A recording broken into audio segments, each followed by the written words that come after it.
आइए एक और क्योट की वोकैब को सीखते हैं, आज ब्रेकडाउन देखते हैं इसका। The ephemeral nature of euphoria often belies the profundity of melancholia. कुछ नहीं समझ आया होगा, सीखते हैं इसे।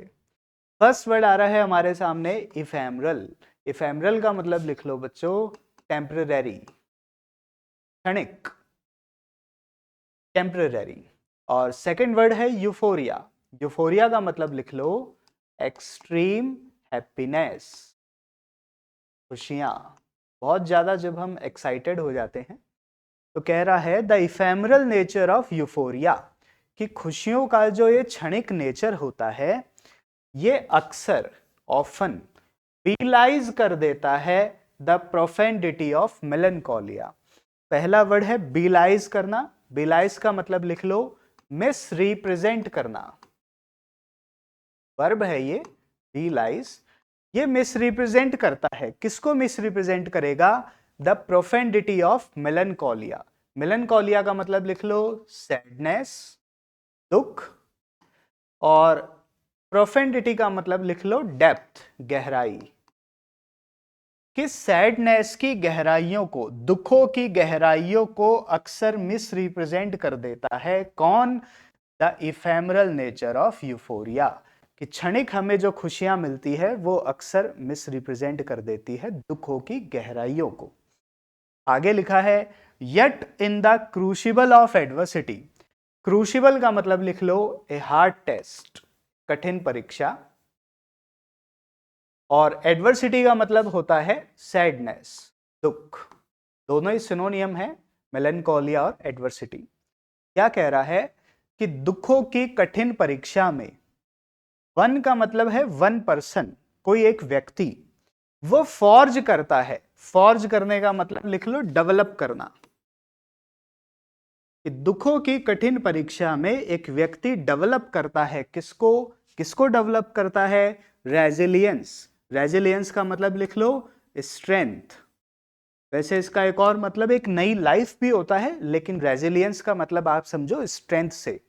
कि दुखों की कठिन परीक्षा में एक व्यक्ति रेजिलियंस को फॉर्ज कर लेता है, डेवलप कर लेता है।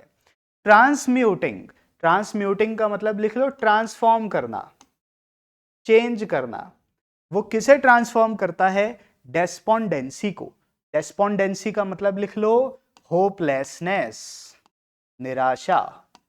हिंदी वाले बच्चे भी लिख लो निराशा, होपलेसनेस। कि वो व्यक्ति डेस्पोंडेंसी को ना ट्रांसफॉर्म कर लेता है, किसमें? निराशा को किसमें बदल लेता है? इनटू फॉर्टिट्यूड। फॉर्टिट्यूड का मतलब लिख लो बच्चों करेज, साहस। कि वो निराशा को साहस में बदल लेता है। किसके थ्रू बदल लेता है? Through the alchemy of perseverance. Alchemy का मतलब लिख लो मैजिकल चीजें, मैजिकल पावर।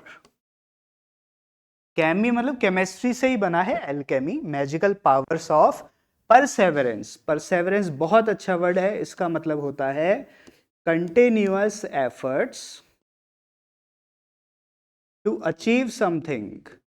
किसी भी चीज को पाने के लिए आप जब लगातार प्रयास करते हो, लगातार जब आप मेहनत करते हो, उसे ही कहा जाता है परसेवरेंस। तो वापस से मैं आपको इनके अर्थ बताता हूं, देखो। The ephemeral nature of euphoria, कि खुशियां जो है उनका जो क्षणिक जो नेचर होता है वो अक्सर मिस रिप्रेजेंट करता है किसको? दुखों की गहराई को, मेलनकोलिया दुख, और प्रोफेंडिटी मतलब डेप्थ।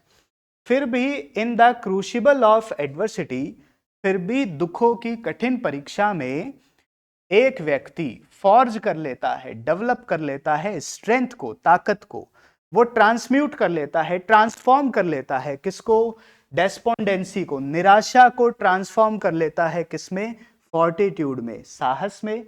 किसके through? Through the alchemy of Perseverance. कि कंटिन्यूअस एफर्ट्स के माध्यम से, उसके मैजिकल पावर से वो इस चीज को ट्रांसफॉर्म कर लेता है। तो आई होप आपको ये वोकैब समझ आई होगी। इसे आप नोट कर लीजिए, ये लीजिए। थैंक यू सो मच, मिलते हैं नेक्स्ट क्लास में।